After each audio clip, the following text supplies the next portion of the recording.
तो दोस्तों किसी भी रिलेशनशिप को मेंटेन करने के लिए और वो रिलेशनशिप अच्छे से चले उसके लिए ज़रूरी है कि आपका जो कम्युनिकेशन है वो बहुत ज़्यादा इफेक्टिव होना चाहिए। और दोस्तों चाहे आप कोई भी रिलेशनशिप में हो, चाहे अपने मदर के साथ आपका रिलेशनशिप हो, अपनी वाइफ के साथ हो, हस्बैंड के साथ हो, बच्चों के साथ हो, तो रिलेशनशिप के अंदर कुछ कम्युनिकेशन है जो अगर आप सही ढंग से ना करो तो आपके रिलेशनशिप स्पॉइल हो सकते हैं। तो इस वीडियो में हम जानेंगे कि क्या ऐसी चीजें हैं, क्या ऐसी गलतियां आप करते हो कम्युनिकेशन के अंदर, अपने रिलेशनशिप के अंदर, जिससे आप सुधार के रिलेशनशिप को बेटर बना सकते हो। तो दोस्तों सबसे बड़ी गलती जो आप करते हो अपने रिलेशनशिप में वो है कि जब भी आपके रिलेशनशिप में कोई फाइट होती है तो आप ब्लेम गेम में लग जाते हो। आप उस पर्सन को, सामने वाले पर्सन को उसकी गलतियां गिनाने लग जाते हो और आप उसे ये कहते हो कि तेरी वजह से ऐसा हुआ, तूने ऐसा किया, तूने ऐसा नहीं किया, इसलिए ऐसा हुआ। पर दोस्तों जो भी कंफ्लिक्ट होती है, जो भी डिसएग्रीमेंट्स होते हैं, जो भी आर्ग्यूमेंट्स होते हैं, वहां पर आपका भी कोई साइड था, उनको भी कोई साइड था। इसलिए आप वी स्टेटमेंट्स यूज करिए, वी वर्ड यूज करिए, क्योंकि ये जो रिलेशनशिप है ये आप दोनों से बनता है, ना कि सिर्फ आपसे या उस पर्सन से। इसलिए जो करेक्टिव मेजर्स है, जो इंप्रूवमेंट्स है, वो दोनों को करनी पड़ेगी। चाहे हो सकता है कि आपकी इंप्रूवमेंट 20% हो, उनकी 80% हो, पर आपको हमेशा यूज करना पड़ेगा वी, कि इस रिलेशनशिप में हम दोनों एज अ पार्टनरशिप काम कर रहे हैं, एक दूसरे के बेटरमेंट के लिए काम कर रहे हैं, ना कि एक दूसरे से कंपीट कर रहे हैं या एक दूसरे के अगेंस्ट काम कर रहे हैं। दूसरी कम्युनिकेशन की सबसे बड़ी गलती है कि अपनी आई कांटेक्ट उस पर्सन को नहीं देना जिससे आप बात कर रहे हो। अगर आप उसे आई कांटेक्ट नहीं देते हो या उसे आंखें चुरा के बात करते हो या आपका ध्यान और कहां पर है, आप अटेंशन नहीं देते हो, तो ये एक तरह से डिसरिस्पेक्ट है। इसलिए जब भी आप कम्युनिकेट करो अपने हस्बैंड, वाइफ या किसी भी पर्सन से किसी भी इश्यू के ऊपर, ट्राई करिए उस पर्सन के साथ शांति से बैठकर आई टू आई कांटेक्ट लगा कर ही आप बातें करिए। तीसरी कम्युनिकेशन की गलती है कि पहले मेरी बात सुनो, पहले जो मैं बोल रहा हूं या जो मैं बोल रही हूं वो सुनो, जो मैं बोल रहा हूं वो राइट है।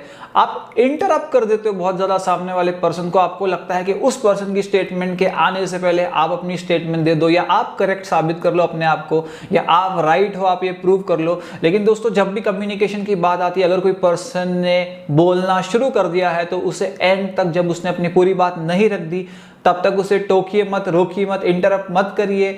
ये सही सिग्नल नहीं है रिलेशनशिप के कम्युनिकेशन में। दोस्तों चौथी कम्युनिकेशन की गलती है कि अपनी बॉडी लैंग्वेज पे ध्यान नहीं रखना। दोस्तों जो हम बोलते हैं वो 20% है, जिस टोन में हम बोलते हैं वो 60% है, और 80% जो है वो इस तरह से है कि जो हमारी बॉडी लैंग्वेज होती है। तो जब भी आप किसी से कम्युनिकेट कर रहे हो, आप मेक श्योर करिए कि आप अच्छे तरीके से, अच्छी टोन में बात कर रहे हो, बहुत ज़्यादा एब्यूजिव या इरिटेटिंग टोन में बात नहीं कर रहे हो। और उस पर्सन के साथ जब आप बॉडी लैंग्वेज में आप दिखते हो कि आप इंटरेस्टेड हो आप उस पर्सन के साथ कम्युनिकेट करने में, और अगर आप लेजी साउंड कर रहे हो, लेजी दिख रहे हो, या ऐसा लग रहा है कि आप अनइंटरेस्टेड हो, तो ये सही सिग्नल नहीं देता है कम्युनिकेशन में।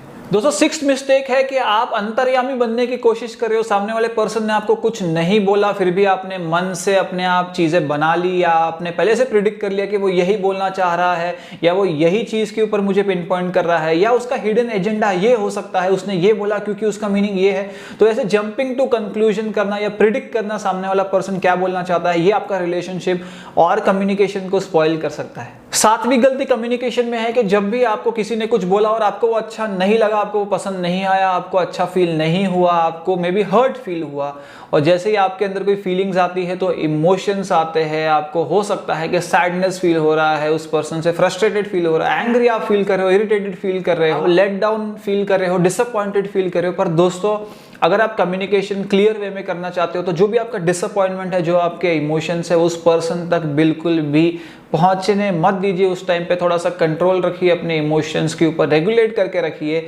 जब आप अच्छे से बैठ के बात करोगे तब आप उन्हें बता सकते हैं कि आपको कैसा फील हुआ या आपको हर्ट हुआ।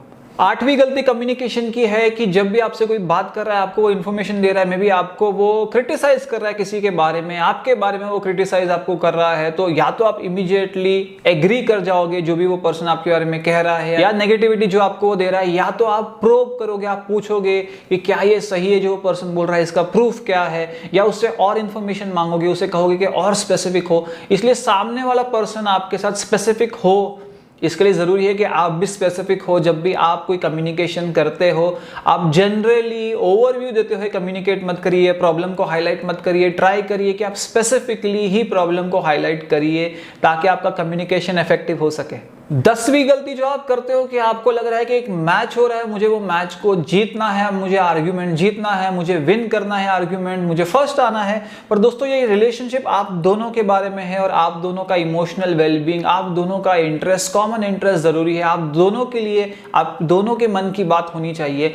इसलिए जब आपको ये लगता है कि मुझे विन करना है आर्ग्यूमेंट, ये कोई एक मैच हो रहा है या कोई कॉम्पिटिशन हो रही है, तो एक रिलेशनशिप गलत डायरेक्शन में चला जाता है। इसलिए कम्युनिकेशन बेहतर रखने के लिए जरूरी है कि आप ये सोचो कि आप दूसरे के अगेंस्ट नहीं हो, आप कोई कंपीट नहीं कर रहे हो, या आप एक दूसरे की प्रॉब्लम्स को रिजॉल्व करोगे साथ में बैठकर। 12वीं गलती जो आप कर रहे हो कम्युनिकेशन में, अपने रिलेशनशिप में, ये है कि आप सोच रहे हो कि सामने वाला पर्सन आपके मन की बात जान जाएगा, या वो अंतर्यामी है। अगर आप कोई सैड फेस बना के बैठे हो, या आप एरोगेंस दिखा रहे हो, या आप एंग्री हो, या आप डिसअपॉइंटेड हो, और आपको लग रहा है कि आपका पार्टनर आपके पास आएगा, आपकी मॉम आपके पास आएगी, आपके बच्चे आपके पास आएंगे, आपके सिबलिंग्स आपके पास आएंगे, आपके हस्बैंड या वाइफ आपके पास आएंगे, और वो समझ जाएंगे कि ये पर्सन क्यों दुखी है, क्या मेरी वजह से दुखी है, ये मैंने ऐसा क्या बोला था कि ये दुखी है। और अगर आपको ये लगता है कि लोग आपका माइंड रीड कर लेंगे, और अगर वो आपका माइंड रीड कर पा रहे हैं तो ही वो आपसे प्यार करते हैं, तो भी ये एक गलत डायरेक्शन में आप लेके जा रहे हो कम्युनिकेशन को। इसलिए क्लियरली कम्युनिकेट करना ही बेस्ट तरीका है। इस तरह से पहेलियां बुझाने से कभी भी आपकी कोई प्रॉब्लम हल नहीं होगी। तो दोस्तों ये थी कुछ गलतियां जो आप करते हो अपने कम्युनिकेशन में, अपने लव्ड वंस के साथ में, जो आपका रिलेशनशिप और कन्वर्सेशन को स्पॉइल कर सकती है। तो काम करिए इन गलतियों को करेक्ट करने के ऊपर, अपने आप के ऊपर सेल्फ वर्क करिए, ताकि आप अपने कम्युनिकेशन को और अपने रिलेशनशिप को और बेहतर बना पाए। तो दोस्तों ये वीडियो था इतना ही। अगर आपको वीडियो पसंद आया लाइक करिए, कमेंट करिए, शेयर करिए और सब्सक्राइब करिए चैनल को, और देखते रहिए लाइफ कोच।